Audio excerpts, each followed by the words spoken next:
Hello, this is the second video in, why did I do this? This is not second. The second video in One Woman's Toastmaster. I read this article and I thought it had a very powerful message, just for anybody who's ever been afraid of negotiating, women in general, but anybody else. Like if you're a man and you're afraid of negotiating, I thought this piece was very powerful. It is by Pompeo, who plays, I believe her character's name is Meredith Grey in Grey's Anatomy. I've never watched it, so I think that's her first name. She wrote it for The Hollywood Reporter, and I'm just going to use this as a chance to practice just reading off a script. I'm going to attach the link below, so if you want to do one of those things where you read and listen at the same time, feel free to do it. I'm nervous because I want to sound good, you know? I noticed that if people ask me a question, hey, how are you doing? Or if I ask someone, hey, how are you doing? Do you hear that hey where it's like, it brings me back to the time I was in the Philippines and all the people, they were trying to sell me whatever package deal that they were trying to sell. And then I said, no thank you, like, no thank you. And as I was walking away, they all laughed at me because my voice was so high-pitched at the first sound. It makes editing really hard. And that's why sometimes when I'm filming, I say certain things multiple times. For example, any word starting with P. Previously. You have to be like previously, because then the sound is, you know, here and not previously. Okay, I'm getting off topic. Let's continue. Pompeo, TV's $20 million women, reveals her behind-the-scenes fight for What I Deserve, by Lacey Rose, January 17, 2018, on The Hollywood Reporter. The Grey's Anatomy star recalls in her own words the personal struggles and advice from Shonda Rimes that led to a milestone, highest paid actress on a primetime drama. On March 27, 2005, ABC debuted a medical drama titled Grey's Anatomy from a then unknown creator, Shonda Rimes. The show was an instant smash and everybody involved was ecstatic. Everybody, that is, except for the series star Pompeo, the Grey of Grey's Anatomy. I knew I was fucked, she recalls thinking at the time. After all, Pompeo was supposed to be a movie star. Following a rocky childhood in a blue-collar, mob-heavy Boston suburb where she and several siblings were raised by her father and grandparents. Her mother died of an overdose when Pompeo was just 5. She found her way to Hollywood. Before long, her breakout role as the love interest in the 2002 film Moonlight Mile had sparked interest from major filmmakers. Sam Mendes, Steven Spielberg, Warren Beatty. She rattles off the names. We were blown away by this performance, and you're a superstar. But by 2004, her movie career had stalled, and she was perilously close to broke. Then her agent, CAA's Rick Kurtzman, brought her the script for Grey's Anatomy. I was like, I'm not going to be stuck on a medical show for 5 years, she remembers telling him. Are you out of your fucking mind? I'm an actress. He convinced her to audition anyway, if only to pay the rent. 14 years later, Pompeo's no longer a renter.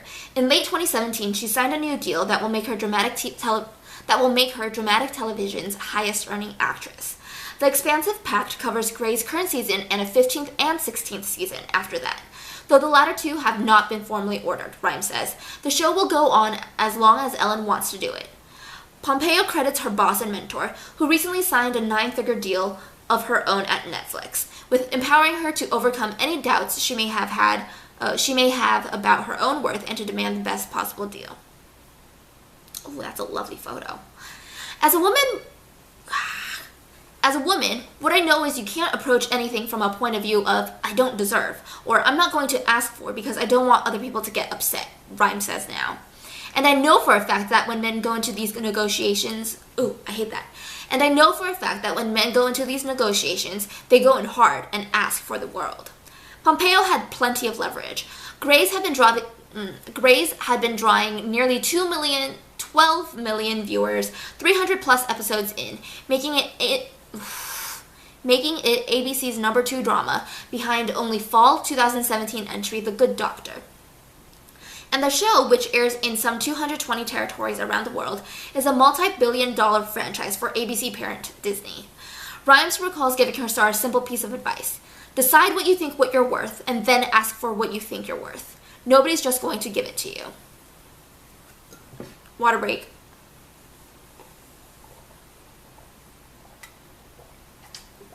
Ooh. The result. Pompeo's new pact will have her earning more than $20 million a year. $575,000 per episode, along with a 7-figure signing bonus and 2 full back-end equity points on the series, estimated to bring in another $6 to $7 million. She will also get a producing fee plus back-end on this spring's Grey's spinoff, as well as put pilot commitments and office space for her Calamity Jane production company on Disney's Burbank lot. Whew, that was a really long sentence. Already, she has a legal drama in contention at ABC, and she recently sold an anthology drama to Amazon, which will focus each season on a different American fashion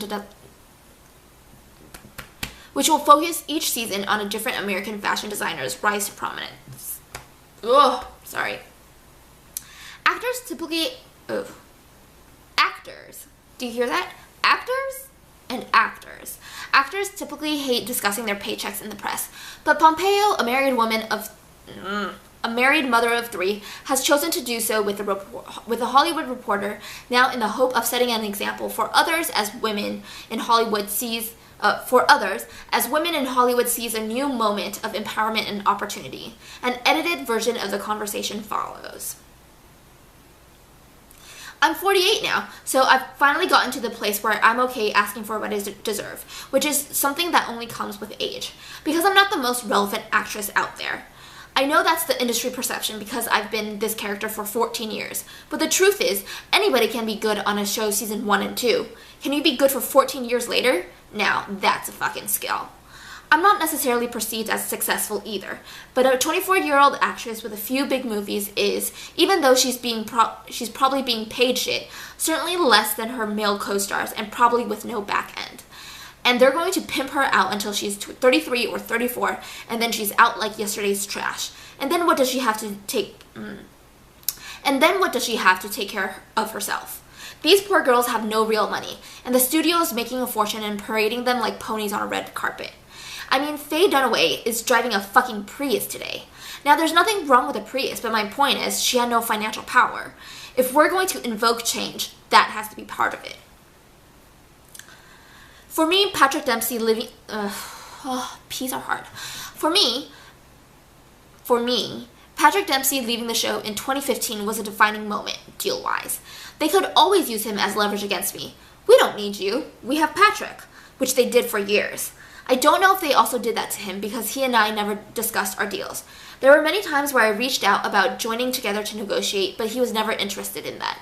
At one point, I asked for $5,000 more than him just on principle, because the show is Grey's Anatomy and I'm Meredith Grey.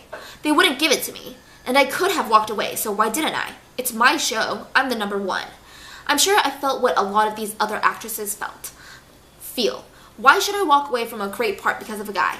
You feel conflicted, but then you figure, I'm not going to let a guy drive me out of my own house. So, what does it look like when he leaves the show? First, it looks like a rating spike, and I had a nice chuckle about that. But the truth is, the ink wasn't even dry on his exit papers before they rushed in a new guy. I was on vacation in Sicily, decompressing. It was a long working relationship, and it was a tumultuous end, and I needed a moment to just chill with some rosé. And they're calling me going, what do you think of this guy? What do you think of this guy? And they're sending pictures. I was like, are you people fucking nuts? Why do you feel that you have to replace this person? I couldn't believe how fast the studio and the network felt like they had to get a penis in there.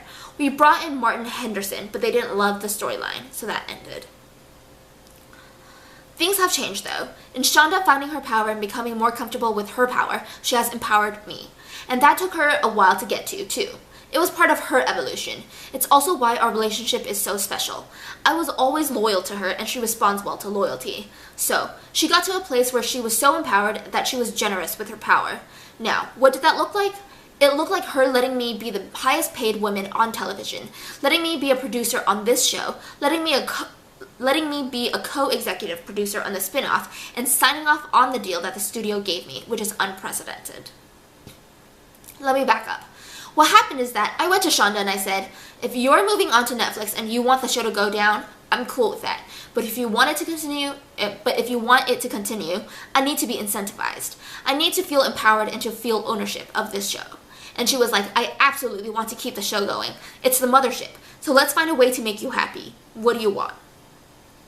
Now, maybe it's my Irish Catholic upbringing, but you never want to be perceived as too greedy. Or maybe it's just that, as women, that's our problem. A guy wouldn't have any problem asking for $600,000 an episode. And as women, we're like, oh, can I ask for that? Is that okay? I'd call Shonda and say, am I being greedy? But CAA compiled a list of stats for me, and Grey's has generated nearly $3 billion for Disney. When your face and your voice have been part of something that's generated $3 billion for one of the biggest corporations in the world, you start to feel like, okay, maybe I do deserve a piece of this. What I said to Shonda is the truth. I don't get to do anything else, and that's frustrating for me creatively. I make 24 episodes of TV a year, and as part of this deal, I cannot appear anywhere else. And directing is cool, but to be honest, it just takes me away from my kids. Then I said, so it's got to be a ton of money, and it has to help me with my producing, because producing is something I really enjoy. That's my creativity now. Acting to me is boring. An actor is the least powerful person on set, so I don't care about chasing roles. Plus, at my age, it's pretty unrealistic. Not that I can't do a cool cable thing, but I'm not going to have this whole second life as a movie star. I'm not fucking Julia Roberts. In the last few weeks, a lot of us actresses in town have been having these meetings as part of the Time's Up initiative. We've been sharing stories and trying to figure out how we can promote change and use our voices to help other people. And I'll tell you, sitting in rooms full of Oscar-winning actresses, listening to how they've been preyed upon and assaulted is frightening. And it confirmed that my path really was the right one for me, because I've chosen to financially empower myself so that I never have to be ducking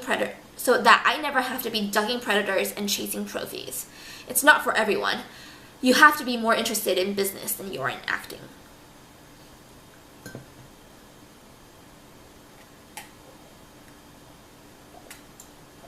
Ooh. That's a lot of reading. We're almost there. By the way, I saw the other path.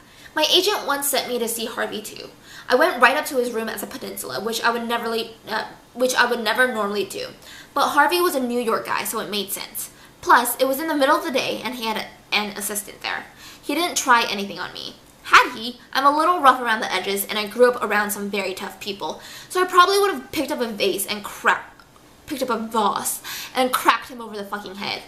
But I also feel completely comfortable saying that I walked into that room batting the shit out of my eyelashes.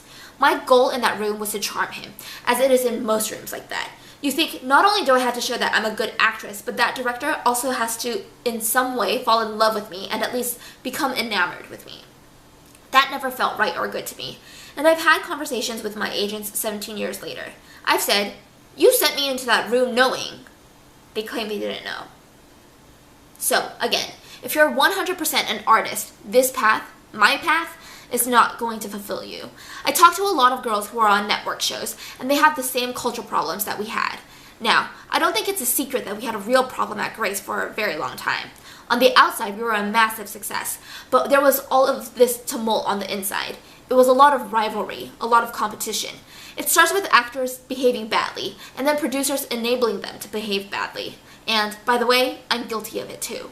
I saw squeaky wheels getting all the fucking grease, so I was like, okay, that's how you do it. And I behaved badly as well. I mimicked what I saw. I'm not perfect. But now I hear other stories from other shows, maybe not to the same extent. But what happens in network TV is that it's super mundane, and there are super long hours, and it's not necessarily the most creative space. So actors get frustrated and they get angry. And there are behavior problems because actors are miserable that they're not Leonardo DiCaprio or Margot Robbie. That's actors. They want to do whatever they're not doing.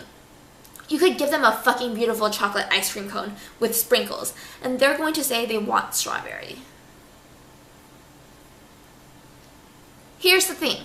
You have a choice. You can hold actors down and try to control them, but it kills their spirit and they resent being there. When I'm directing an episode, as soon as I get the script, I give it to the actors. They usually don't get them until the table read, but of course they want it sooner. Then I let them come to the casting sessions and make them feel part of the process. I get so much more out of them that way. I don't know if you guys listened to Jay-Z's latest album, but in one song he talks about how all the white guys own the record labels and they say to these artists, "Oh, here's a $3 million advance," while they're making billions. The artists are chasing Grammys